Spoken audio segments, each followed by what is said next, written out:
There's a danger in letting people misname you. If you are a fire, do not answer when they call you a spark. Faith Kilonzi is a senior software engineer. She's a big data expert. She's a technical writer. She's a DevOps consultant. And she actually holds a master's degree in big data technologies from the University of East London. She also went to Ashesi University. So you can see Faith has a lot to offer. Luck plays a very key role in anyone's growth. And for me, just most of the time, because I'm also I believe the grace of God has really worked tremendously in my life. From AI and tech innovations to digital culture and tech careers, we decode it all. My name is Rhonajoy Koome, a software engineer. My name is Mwikali, a data scientist. My name is Faith Kilonzi, a senior software engineer. And I'm Mongina, a data scientist, and together we are Global Tech Sailors. Join us and let's sail these uncharted waters of tech together. Hi guys, welcome back to yet another episode of Global Tech Sailors. And this time we have a new segment, new, hot, exciting segment. And the segment is called The Hot Seat. And we will be putting the Global Tech Sailors hosts and co-founders on the hot seat to at least get to know them better. So my very first guest today is none other than, can you try guess who the first? Oh, you can. They can see you already. I think so. They can see you. So our very first guest on this particular section is Faith. So we'll be getting to get to know her. Other than what we do here as a co-founder or co-host, let's just get to know Faith a bit personally. But before that, I want to introduce you to Faith professionally. So Faith, you see her here talking around here and you think, wow, this girl, all she does is just maybe talk through the episodes. But she has a very, I don't even know how to put it, a very strong portfolio. So Faith Kilonzi is a senior software engineer. She's a big data expert. She's a technical writer. She's a DevOps consultant. And she actually holds a master's degree in big data technologies from the University of East London. She also went to Ashesi University. So you can see Faith has a lot to offer. I think you did not put the fact that you were a CTO in Yes. Why didn't you put that here? Maybe because it wasn't on my first role. But you are the one doing the introduction. So please go ahead. So Faith has also been a CTO of a startup, and basically Faith is just someone who you would want to sit down, a thought leader, especially in tech. So, and I think another thing about Faith is she's highly opinionated, and we will get to know that a bit more in this episode. Let's to get to know why, or rather where that opinion, is it called opinionation? Is that a right term? Comes from.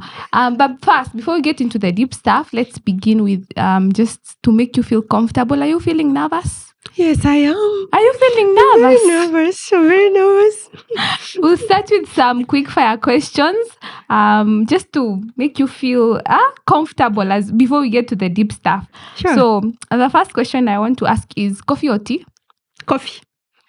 This one you're not supposed to think. Explain, yeah. Back end or front end? Back end. Mac or Windows? Mac. Remote or office? Remote. Morning person or night owl? Morning. AI or Stack Overflow? AI. Do you do gym before or after work? Before work. Kubernetes or Docker? Kubernetes. All right. So I think that's we have gotten to know a bit.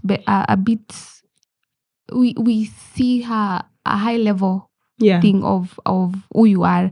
Let's get to a bit more serious things. Okay. And I'll start with the deep stuff, emotional stuff, and I want to know a bit about your tech journey. Recently you posted some reel that you were saying there's this I don't know if you guys have seen, there's this trend that is going on with a documentary, with Netflix your documentary. Yes. So you posted a reel that said your documentary is how you felt in the big tech interviews. Mhm. How was that for you? I think it was okay. So the first was preparing for a Netflix documentary for when they asked me my experience interviewing with most of the big tech companies and never really getting hired by them. Yes, I interviewed with Google. I've interviewed with Amazon. I've interviewed with Microsoft, AWS, and Meta, and yeah, crazy stuff for sure. And almost I always get to almost the final stage. I never got in. Yes, yeah. What do you want to know about that? It was traumatic experience, obviously, especially because initially I didn't even believe in myself enough to apply. The very first time a recruiter reached out to me on LinkedIn and they wanted to interview me for Google. And I was so excited, I couldn't believe it. And went on with the interview process. Then COVID hit and I couldn't get to travel for the final part where you travel were meant for to travel? Yes, to travel for the final part of the interview, and still ended up bombing it. Yeah, and failed it. I was given a second chance and I also failed on that one as well. And also, same case happened with AWS. For Microsoft, it's too many to count. So, would you say again, you have now, again, I follow you on Twitter. I see how opinionated you are about big tech, and this time it feels like you have changed. You don't want to go big tech again. So is it because it's personal? Is it because of that experience, or is it because of other reasons? Yes and no. If big tech calls me and they have a great opportunity, I'll take it. But you are the one speaking against it. Yes. No, what I'm speaking against is the thought and the actual. I think there's a utopian dream that everyone has of big tech, and especially for those of us who got into tech in 2019, 2018, 2020. During those times, the dream was to work in Silicon Valley. I bet everyone has already watched Silicon Valley, the series, the comic series and everything. Yeah. It was it was everyone's dream, a lot of people's dreams to work for big tech. And at that time, it represented financial freedom, taking vacations. I mean, who doesn't want that kind of lifestyle? Yeah. There's a way, I think, companies in Silicon Valley, especially with Google, likes of Google, like you could see the Google campus in California, and you're like, yes, I can see myself there. Yes. So obviously that was exciting for me, and it was definitely a dream. So imagine that and the possibility of getting there because a recruiter has reached out to you. Obviously, you'd be very excited to get in there. What has changed is because also over the last few years, 3-4 years, big tech has become unstable, and with a lot of layoffs, companies just retrenching people left, right, and center. Doesn't matter whether you've been there for 10 years or 20 or 3. So for me, what I speak against when I post about it, it's mostly the notion that is the ultimate job security. It is not. Okay. So for me, I've come to an understanding that big job security will not be found in big tech. I get it. And it's not necessarily personal, but I get it's not. I see. So let me take you now to another thing. Yeah. You're big on. You've always been the person who is championing for job hopping, job negotiating for yourself. Yeah. What would you say are the things that you speak about job hopping, but it's not as easy as it's not just people are trying to really move from a job. They're always applying, but maybe you're never getting the opportunities. So it's a bit of a privilege to even be able to job hop. Yes. So what would you say are the things that have helped you job hop more frequently? And I would want you to couple that up with, you talk about negotiating for yourself so much. What are the tips that you have learned to be able to advocate more for yourself actually, I would actually want to know how much, what's the biggest salary gap you've advocated for yourself, and then from when the recruiter gave you the first Offer. I think like Let's start with the 100. job hopping. 100. Like 100,000. 100K. Yeah. 100,000 more. Yes. Wow. Okay. Let's get back to the job hopping. I think, okay, so I wouldn't identify as a job hopper.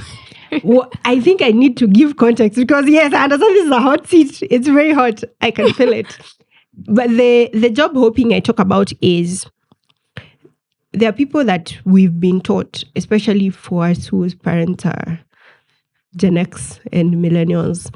A lot of our parents grew up knowing that you get into this civil servant office or a bank or traditional corporate and stay there and retire, get pension, secure the future for yourself and your kids. So there's been that notion that has been preached to me for a long time. Yeah. So when I discovered that that loyalty is not always rewarded in corporate, that's when I realized that no, it's not going to work for me, because you stay in a company for 5-10 years, and every year the amount they increase for you in your salary is like 5K, 2K. It might feel like much, but let's talk about inflation. Inflation is how much salt was costing is not the same as, of course, salt might not be the right example, but you can see how the cost of living keeps rising. But you can't tell me that the 5K that they've added is a big difference. And not just because of that, but also because the amount of skills that you garner over the years are not equivalent to the 2K they increase for you. So I feel like, my unpopular opinion is you'd rather stay at a company for 3 years than look for another opportunity to get a bigger salary leap. That matches the level of growth that you've accumulated over those 3 years, as compared to waiting for the one day that the company will feel the need to promote you. We'll see your value. We'll see your value. Okay, I so get it. I do understand that people that are loyal and that works for them. Yeah. And kudos to them, but I still feel like you are more likely to get a bigger salary raise as when you hope, as compared to waiting for a promotion. Of course, this differs from market to market, and I understand the privilege of being able to get an opportunity, because right now we are living in a very crazy times, and the job market is crazy, economy is hard across different markets. So I do understand the privilege of that, but at the same time, I still feel like your job hopping will do you much better as compared to staying and waiting for a promotion. That makes sense. Makes sense. My last question. You did a master's degree and you graduated with distinction. Let's applaud Faith. So would you say, ever since you graduated, would you advise someone to do a master's degree? Number one. Number two, personally, how has that master's, you again getting more and more education or formal education, because we are living in a world where currently people are saying, no, those papers are not really important. Has that helped you, and has that helped you so far? Luck plays a very key role in anyone's growth, and for me, just most of the time, because I believe the grace of God has really worked tremendously in my life. So outside of the education and the experience, I would say that has played a key role. Not really, as far as my master's degree, I did that master's not because I wanted to advance in my career, but just because I like school. And also because you could have done school, you could just have studied something else, like yes obviously a certification, no it had to be a master's degree. No one in my family has a master's degree, so I had to get it for my family. Yes. Breaking generational or raising the bar. It starts here. I get it. So for me, that's one of the main reasons. The advantages I've seen with the master's degree itself was the fact that just outside of the technical expertise that I got, just being able to balance school and work, because I was working 2 jobs and doing the master's degree because I was paying for it myself. It was crazy times. I learned a lot about myself, self-discipline, being able to manage my time well and go after the opportunity and still maintain a social life.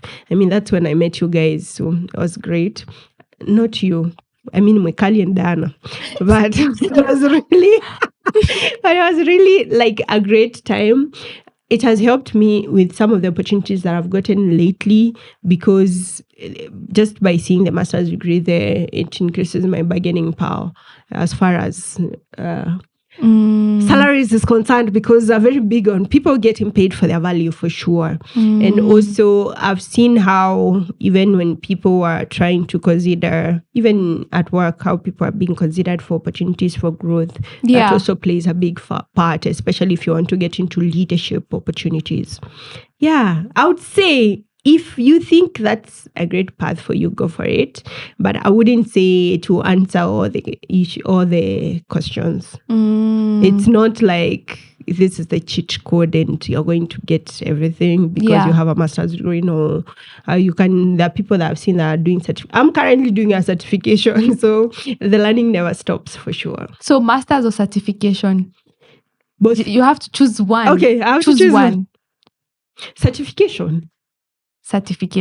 Yes, especially if you want to niche down on something. Like right now, I'm doing a lot more on Microsoft ecosystem, Azure. So I want to upskill on Azure. Masters will be a bit generic. I did my master's in big data technologies. I only get to do data related tasks at work, like once in a planning session or planning iteration or something. I see. A lot more. Obviously, there's also that alignment between what you're doing versus what you want to go in your career. Yeah. Initially, I thought I would get into data completely, but that's not the case. I want to get into solution architect and become more into... I see. Yes. I see. Tech leadership for sure. Hi, Faith. Hi. You good? Could be better, but here we are. Yeah, here we are. So I have some true or false statements that I want to put across, and I want you to maybe answer. You don't have to explain. Maybe explain in how many seconds? 10. But are you an introvert? Yes. True.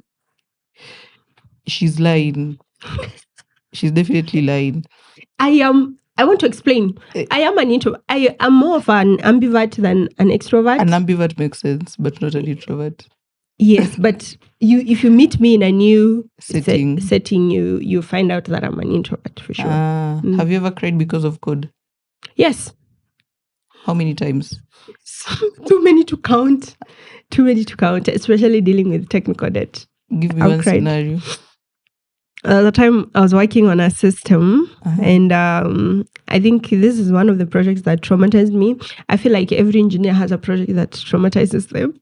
And for this one, when I got into the project, first it was like very old. The code was written in 1992 before I was born. And it was very crazy how the technology was old.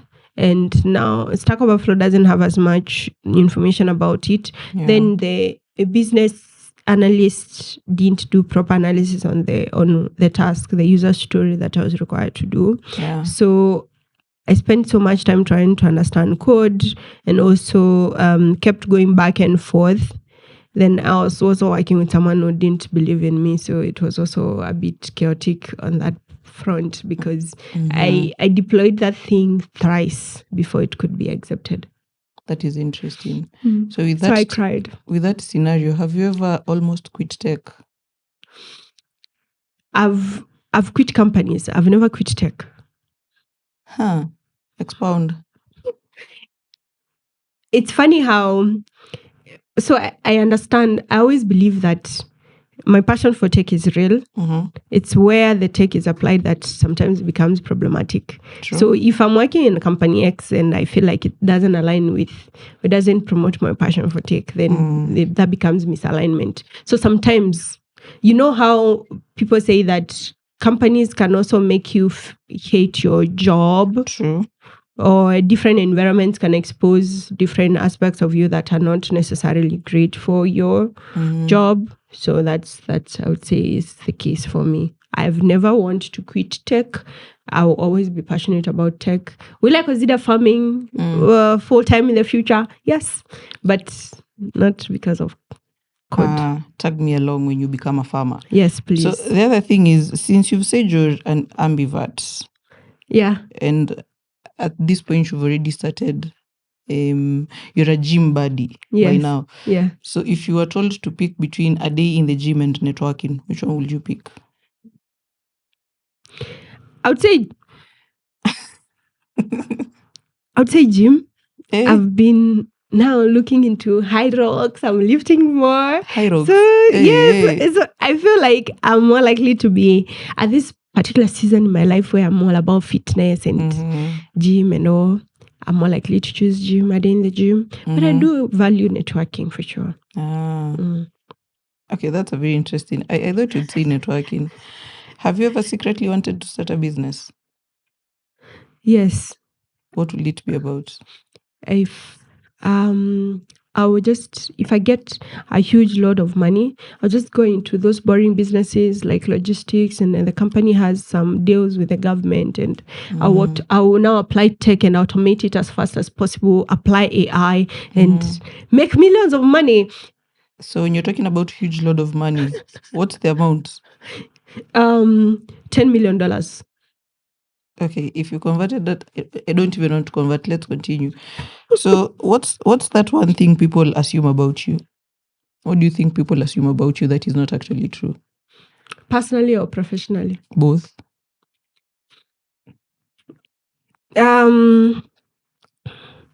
My first interviewer described me as opinionated. You are. But and boldly so, which I agree for sure. Yeah. But I think people also assume the fact that I'm boldly opinionated, I'm not also open to different feedback, different opinion and takes for sure. I'm very much open to discussions, different perspectives.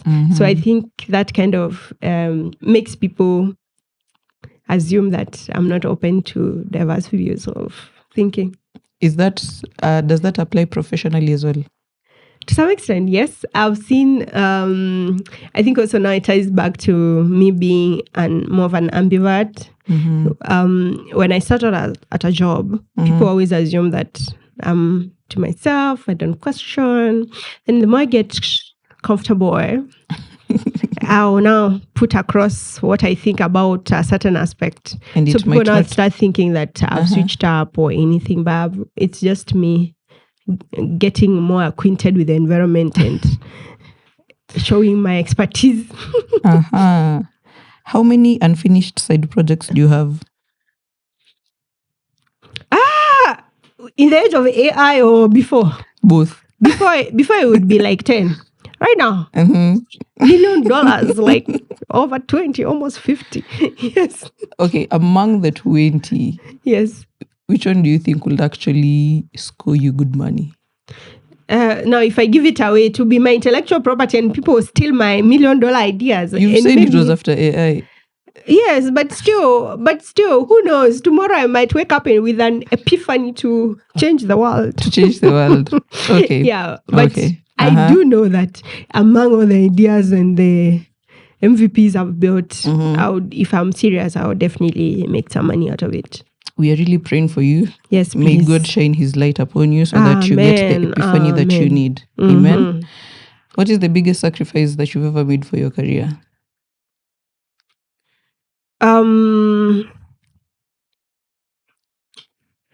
Being in a different country. I did my undergrad in Ghana. Yeah. I did my undergrad there at Ashesi University, which was a great deal. But now, right after graduation, I was looking for opportunities. But before I could graduate, I got to a point where I felt like I wasn't getting the opportunity I needed in Kenya to relocate back.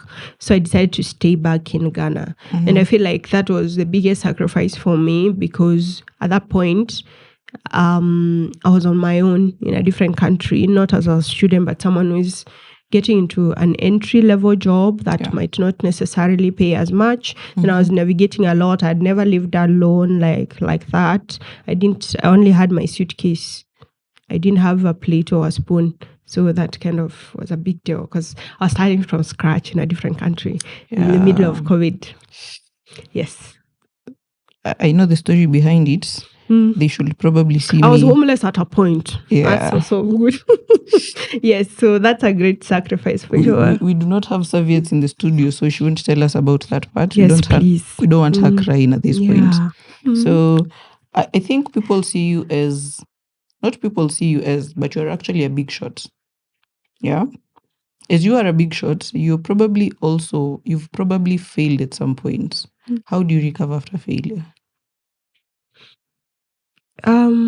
Mostly just look at the track record of where I've come from, built everything from scratch, started from nothing, and that inspires me that I am capable. That this is just a setback. It's not like my whole life story, and I can always rebuild from scratch. So for me, that's a big deal for me, that I know what it means to have nothing. I know what it means to have much, and I can always have much. Okay. Yes. So 5 years from now, where do you see yourself? I would definitely be leading a tech team somewhere, but I will also be a great farmer. I'm doing farming. You're doing farming? Yes, I am getting into farming. Yes. But who knows? I'm also like a very spontaneous person. So I might also wake up and relocate. So who knows? I've been thinking about relocation lately. So yeah. With the plan that you have for your future, what's your biggest fear?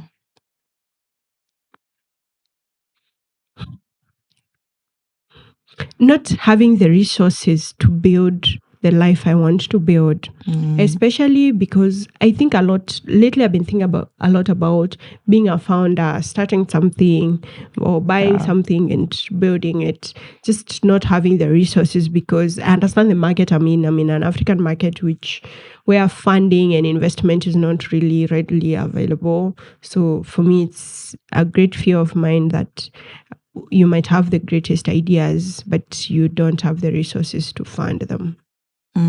Yeah. That actually makes a lot of sense. Yeah. Not having resources. I think that's one of the major setbacks that people actually face in life. True. Yeah. So now that you're a co-host here at Global Tech Sailors, who's that one person that you'd wish to actually have on the podcast? Who's your dream guest on GTS? Dream guest?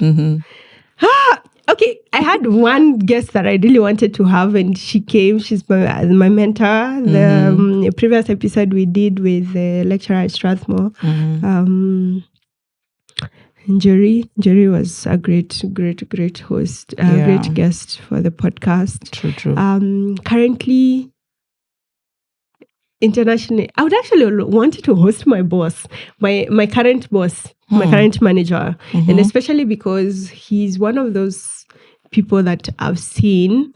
Like, they started out as software engineers, they've grown into managerial level, and their style of management is very, very different. And I feel like engineering teams need that level of management that is it's not micromanagement. This person trusts your autonomy to do your work and do it way, way, way better.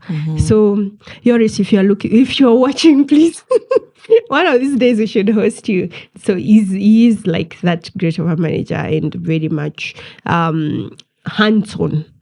Because we have a lot of cases in tech where people, just because you can vibe code, you are not technical enough. So technical teams are being led by non-technical people who makes things harder for them. So I would say that. Size. But I would also want to host Elon Musk and see what's up. Yeah. I'll reserve my comments about that person. Anyway, it's not out of admiration or because he's my mentor. He has hot takes on different things, and I would also want to put him on this chair that I'm in to ask a few questions. Very nice. Yes. Okay, so as we wrap up, what is that one thing you've never made public that you'd want people to hear on the first time here on GTS? Mm-hmm. Yes. The thoughts are coming. No, I do not have any thoughts. I'm just wondering. My life is really like I'm an oversharer. I think if you've not had it on GTS, you've seen it on my social media. So I don't know. I don't know if there's anything that anyone really doesn't know about me. Yeah, That- I think for that question, I'll spade for Rhonajoy. Rhonajoy is the one who doesn't share a lot. So Yeah. I think she probably has something. She she's definitely never told has. us. Even Diana. Even Diana. Yeah. So I think for me, I'm an open book, man. You're an open book. I agree. Yes. I agree. Yes. So there you have it, guys. We've been with Faith Kilonzi for today. She's been on the hot seat and she's gotten to answer questions that were generated by the four of us. We hope those answers have actually inspired you in one way or another. They have made you believe in yourself if you had doubts about yourself. If you're thinking about farming like Kilonzi, please go ahead and set up that ranch as early as now before they also think of starting GMOs and stuff like that. But before we actually close the episode, what's one take that the audience can actually have from you? I think one of my favorite quotes, and it's also you know, when WhatsApp used to have status parts, it's written there. It's a quote by Upile Chisala. She's a Zambian poet, and she said, "There's a danger in letting people misname you. If you are a fire, do not answer when they call you a spark." And for me, that quote really like resonates with a lot of aspects in my life where I feel like every time before you even meet and before you have a say, as soon as you enter the room, someone has an opinion on who you are based on an impression. Maybe my skirt is too short, my dress is showing, something. So it's very easy to get forgotten and also to get misjudged based on a small thing. But it is ultimately it's your responsibility to reintroduce yourself as many times as possible, but also to show up as who you are. So for me, it's a very important aspect of my life that you get the confidence you require for yourself and not for someone else to validate it. So validate yourself first before you get to the other part. The other day I have a Substack. I write a lot on Substack, and I was talking about how more often than not, it's the fear of perception that keeps us or holds us back from moving forward and taking the next steps in our lives. But more often than not, the fear of perception, it's mostly you're thinking for the other person. Think for yourself. For me, I remove myself from the situation. I'm like, if I was advising you, Mwikali, as my friend, I wouldn't tell you to hold back. I would tell you to go after it. So in that case, I'm telling myself, go after it regardless. And then you always have cases where people underestimate you and have different opinions of who you are. But it's up to you to show up authentically as who you are and put in the work. One of my key beliefs is I've put in so much work to be underestimated and to sell myself short. So if I see an opportunity and I feel like I can do well and exemplary well at it, I go for it.